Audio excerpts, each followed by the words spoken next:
One night, a woman named Melina wakes up after passing out, and she is shocked to realize she is inside an open car trunk. Even worse, she cannot move her legs. She tries to peek outside and sees a plastic bag filled with her belongings. In the distance, the man who kidnapped her walks away. Let's call him Pole. A moment later, her phone rings from inside the plastic bag. Melina quickly grabs it, then pretends to still be unconscious before Pole comes back. After that, Pole throws away the things inside the bag, takes a sip of alcohol, and shuts the trunk. And just like that, Melina realizes she is completely trapped. This is Trunk. Locked in. Melina is then taken away to who knows where. She immediately calls her fiancé, Eno, but he does not answer. So she leaves him a voice message, begging him to pick up because she needs help. Right after that, Melina notices something terrifying inside the trunk. It is the gray beanie that Eno often wears, which makes her fear that Poal may have already hurt him. Not long after, her pregnant older sister, Moan, calls her. Monet is happily talking about her baby and says she is buying dinner because she is having cravings. But when Melina begs her to call the police because she has been kidnapped and trapped inside a car trunk, Moni thinks she is joking. She believes Melina is ruining her happy moment and even says Melina and Eno just want attention. Realizing her sister is not going to help, Melina quickly tries to call emergency services. Unfortunately, her signal suddenly disappears. As panic rises, Melina tries to open the trunk, but of course it is tightly locked. She then checks her legs using her phone light. Strangely, nothing seems broken, but she still cannot move them. After that, Melina notices a mark on her hand that looks like a Roman numeral 6. She also finds her GoPro camera lying in the corner of the trunk. When Melina checks the recordings, she finally starts to understand what happened. It turns out she had planned to run away from home with her fiancé, Eno, and go to South America because she could no longer stand living with her family. At that time, they were looking for a ride to Frankfurt Airport in Germany. Then Pole arrived, and unexpectedly, Eno was beaten until he passed out. Meanwhile, Melina was already inside the car and could not get out, so she secretly recorded everything using the GoPro hidden in her jacket pocket. The footage shows Pole pointing a gun at Melina and forcing her to drink a bottle of water. Terrified that he might kill her, Melina drinks it, and the water immediately makes her pass out. When Pole moves her into the trunk, his face is clearly captured on camera, and Melina manages to take a photo of him. Luckily, the trunk light still turns on whenever Melina hits it. After that, Moan sends Melina an article explaining how to escape from a car trunk, still believing that her sister is only joking around. Melina immediately sends a voice message begging Moan to contact the police because she has truly been kidnapped. She even tries to share her live location, but unfortunately, the signal is still gone. With no other option, Melina keeps reading the article. It explains a few possible escape methods. The first is trying to force the lock mechanism from inside the trunk. The second is pushing out the rear taillight so someone trapped inside can scream for help. But both methods are incredibly difficult for Melina in her condition. On top of that, the article warns her to stay calm and breathe steadily so she does not suffocate inside the cramped space. Thankfully, the signal finally returns, and Melina's father, Charles, calls her. But instead of answering him, Melina immediately hangs up because her top priority is contacting emergency services. Once she finally gets through to the police, Melina explains everything happening to her. She says she has been kidnapped, trapped inside a trunk, and badly injured.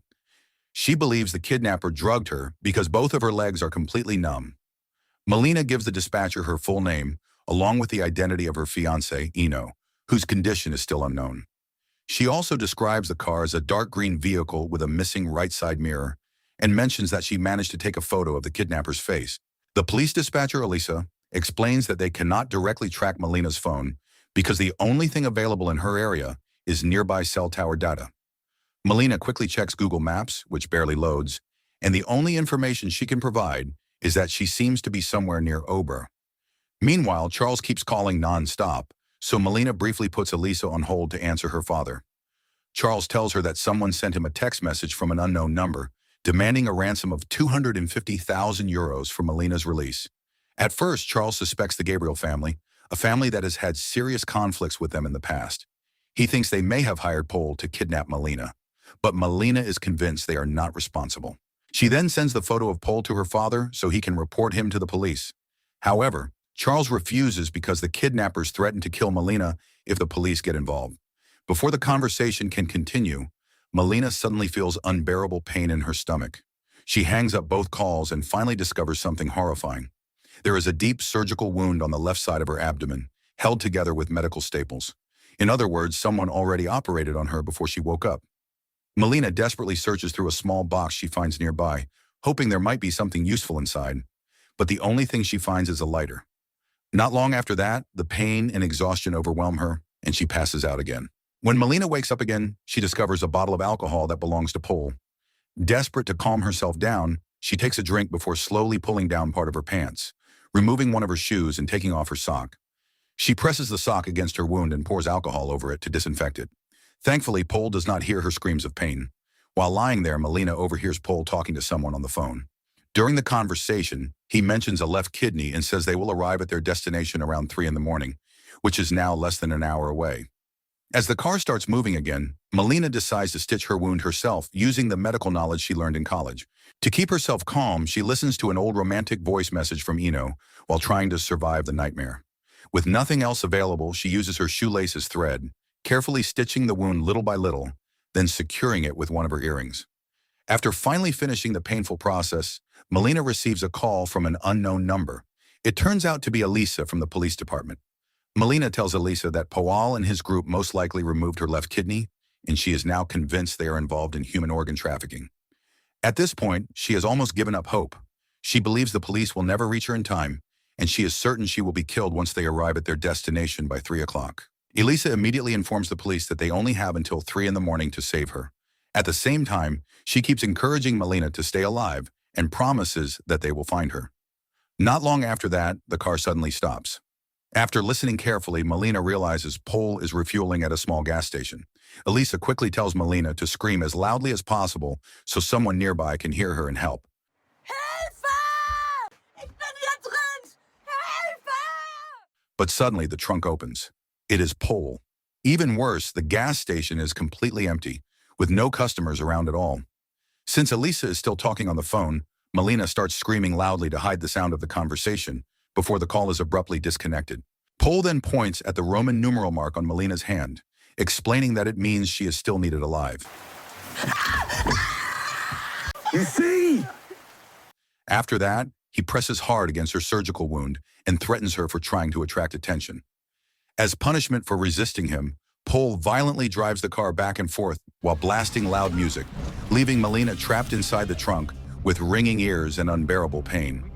After that, Melina receives a text message from Eno saying that dangerous people are watching him and telling her to stay alive. For the first time in a while, Melina feels slightly relieved because at least her fiancé is still alive. She immediately calls emergency services again and informs Elisa that Eno survived, which means Pol most likely has accomplices who are holding him captive somewhere. Melina also explains that the police may be able to identify the small gas station where Pol stopped earlier. She mentions the alcohol bottle that Pol threw away, saying the police could check the station's CCTV footage and possibly recover Pol's fingerprints from the bottle itself.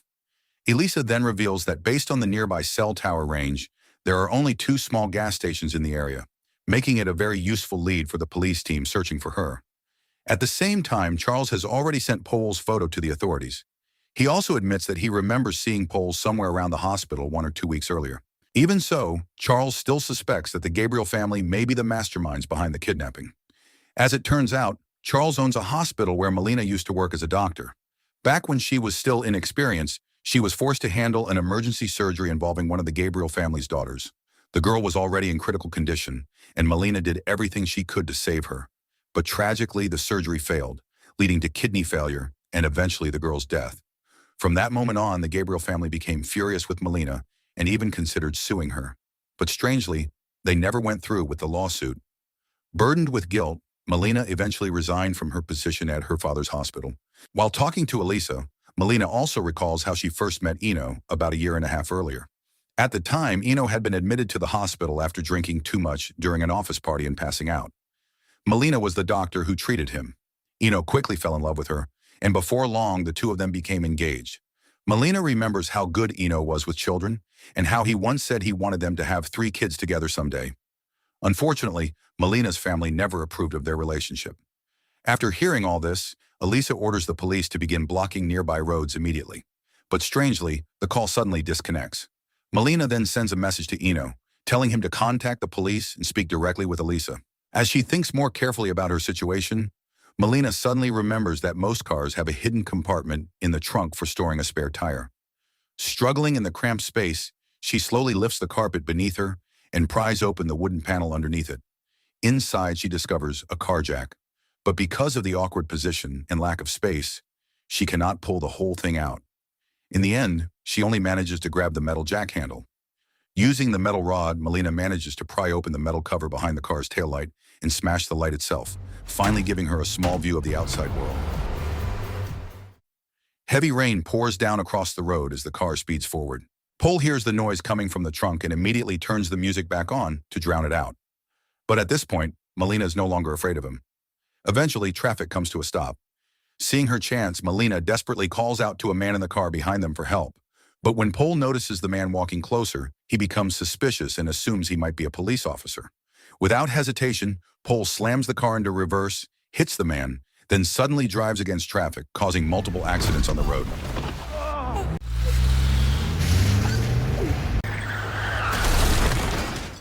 What Pole does not realize is that Melina has already created a hole through the broken taillight. Afterward, Melina breaks apart the taillight pieces she removed earlier and uses them as a light source inside the dark trunk. She tries calling emergency services again, but this time the number cannot even connect. That is when she realizes the car has already crossed the border into the Czech Republic. Suddenly, it makes sense why the previous call was disconnected so abruptly. At that moment, Melina finally starts losing hope. Exhausted and emotionally drained, she falls silent and eventually drifts to sleep. Sometime later, Melina wakes up when her phone starts ringing. By now, the effects of the drugs in her legs are slowly fading, and she can finally move them a little. Thankfully, the person calling is Elisa, who managed to contact her using a different number. Elisa informs Melina that the police now know she's been taken into the Czech Republic. They also confirm that Pole's car caused the pileup accident earlier. Unfortunately, because of the heavy rain and the chaos on the road, witnesses could not clearly see the license plate. Things get even worse when the police attempt to check the CCTV footage from the small gas station. The employee working there is new and has no idea how to access the server system. Hearing all this only makes Melina more furious and desperate. She realizes time is running out, and she may be killed very soon.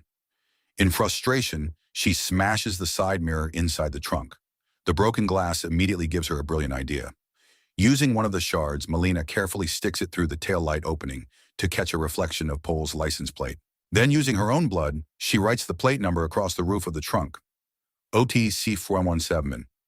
Since her phone has been ringing nonstop, Melina assumes it is Elisa calling again. She quickly answers, ready to give the license plate number, but instead it is Eno. Melina is overwhelmed with relief when she hears that he is still alive and unharmed. However, Eno speaks carefully, pretending he is talking to Charles so the kidnappers will not become suspicious. He says that Charles must pay the ransom before 3 in the morning, which is now less than 30 minutes away, or both he and Melina will be killed. Melina tries to calm him down by saying the police are already searching for them. Then suddenly she hears the loud horn of a passing truck. What shocks her is that she hears it both outside the trunk and through the phone call at the exact same time. That realization makes her believe Eno is being held inside the front passenger seat and forced to cooperate with Pole. Melina urges him to somehow attract attention from nearby drivers or police officers, but Eno carefully continues speaking as if he is still talking to Charles, warning that both of them will die if the police attempt to stop Pole's car. Not long after that, Elisa calls again with an update. Charles has already paid the ransom money, but so far there has been no response at all from Pole or his accomplices. Elisa also explains that the phone number used to demand the ransom was created through an anonymous online service, and criminal investigators are currently trying to trace it. Because of that, the police are preparing to block roads and actively search for Pole's car. But Melina knows exactly what will happen if the police stop the vehicle. She is convinced that both she and Eno will be killed immediately. So even though she already has a license plate number, she chooses not to tell Elisa and abruptly ends the call. Afterward, Melina listens to a voice message from her father. Charles explains that he no longer believes the Gabriel family is responsible for the kidnapping. According to him, the family had already been secretly paid a large amount of money years ago to stop them from suing over their daughter's death, all to protect Melina's reputation. And if the Gabriel family is not behind all of this, then who actually is? As Melina's phone battery begins running low, she starts closing every app she can to save power. But when she opens WhatsApp, she notices something strange in the photo of Pole that she previously sent to her father. There is someone visible in the background. Struggling in the cramped trunk, Melina twists her body around to grab the GoPro camera she threw aside earlier. Once she replays the footage carefully, she notices something disturbing. Eno is casually talking on the phone. If he were truly being held hostage and threatened by Pole, there is no way he would sound that calm. Right at that moment, Elisa calls again and says the police are currently chasing a dark green Audi because the blocked roads were somehow avoided. Melina then asks if the investigators have managed to trace the ransom phone number yet. They have. And the moment Elisa reads the number aloud, Melina realizes the truth immediately. The ransom calls came from Eno's phone. At that instant, disappointment, anger, and heartbreak crashed down on her all at once. The person behind everything was her own fiancé. To make matters even worse, the police have been chasing the wrong car the entire time, while Pole's actual vehicle is already boarding a ferry to cross the lake. After discovering this mistake, Elisa becomes furious with the police team. She promises Melina that they will continue pursuing her no matter how long it takes. Elisa swears she will do everything possible to save her, because if Melina dies, she knows she will never forgive herself. But Melina only smiles sadly. At this point, she no longer believes anyone can save her. And with that, the call finally ends. Not long after that, Melina hears Pole stepping out of the car for a cigarette break. Taking advantage of the moment, she sends Eno a message demanding that he finally tell her the truth about everything. With Pole temporarily gone, Eno immediately calls her back. Filled with guilt, he apologizes and finally confesses the entire plan. As it turns out, Eno had fallen into massive debt. In the beginning, his feelings for Melina were genuine, and he truly loved her. But once he discovered that her father owned a wealthy hospital, greed slowly took over. Eno secretly teamed up with Pole and his criminal group to stage a fake kidnapping so they could extort ransom money from Charles. Originally, the agreement was simple. After the ransom was paid, the money would be split among the group, and Melina would be released safely. But things did not go according to plan. Eno eventually realized that Pole's organization was actually involved in human organ trafficking. That is why even he was shocked when Melina's left kidney was removed. And even worse, after the ransom deal, Melina herself was going to be sold, whether alive or dead. Despite everything, Melina keeps trying to survive. She tells Eno that she knows how to get even more money from her family, but in exchange, he has to convince Pole to let her go. Unfortunately, Eno admits he cannot do that because Pole has also threatened to kill him if he fails to hand Melina over. The entire situation is unbelievably tragic. Even while overwhelmed with heartbreak, Melina refuses to give up. In a desperate attempt to manipulate Eno emotionally, she sends him the ultrasound photo belonging to her pregnant sister Moan, and lies by claiming that the baby is actually his child. She knows exactly how badly Eno wants to become a father someday.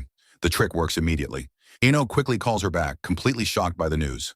Melina tells him that she originally planned to surprise him with the pregnancy, but now he is about to destroy both her life and the life of their unborn child. At the same time, she suggests another plan. She says they could demand even more money from her father if Pole agrees to release them first, but Pole refuses completely. Since Melina has already seen his face, he says it is too late for mercy. According to the new plan, she is going to be sold no matter what. Eno desperately keeps trying to convince Pole to let them go because Melina is supposedly pregnant. But Pole reacts with complete indifference. Hearing all this, Eno can barely hold back his tears as he thinks about Melina and the baby he believes is real. Then suddenly he notices a knife near the gear shift. At that moment, Eno decides to attack Pole himself. But before anything becomes clear, the car suddenly slams to a stop.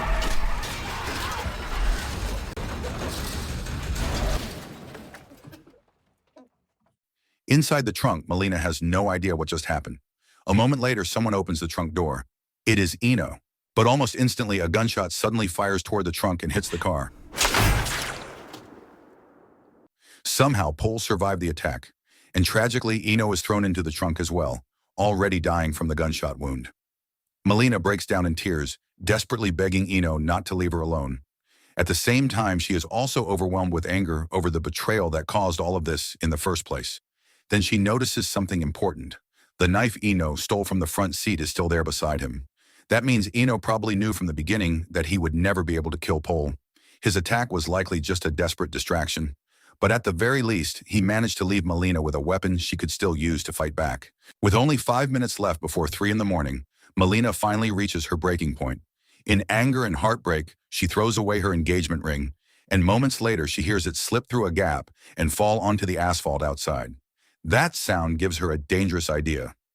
Realizing there is a small opening beneath the car, Melina comes up with a final plan to kill Pole, even if it could cost her own life in the process. She decides to destroy one of the car's tires from inside the trunk. Using the knife Eno left behind, she cuts through the leather covering attached to the wooden panel beneath her. Right beside the car jack, she discovers a hole large enough to reach through.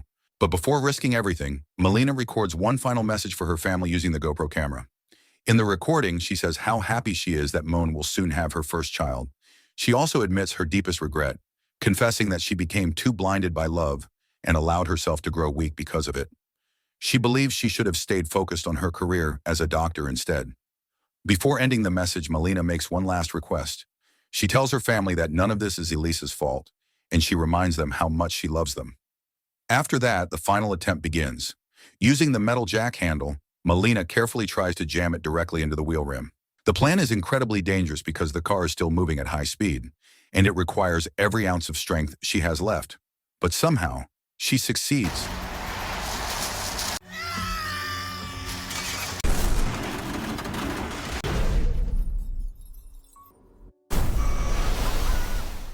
The tire blows out, the car loses control, and Pole's vehicle crashes straight into the water.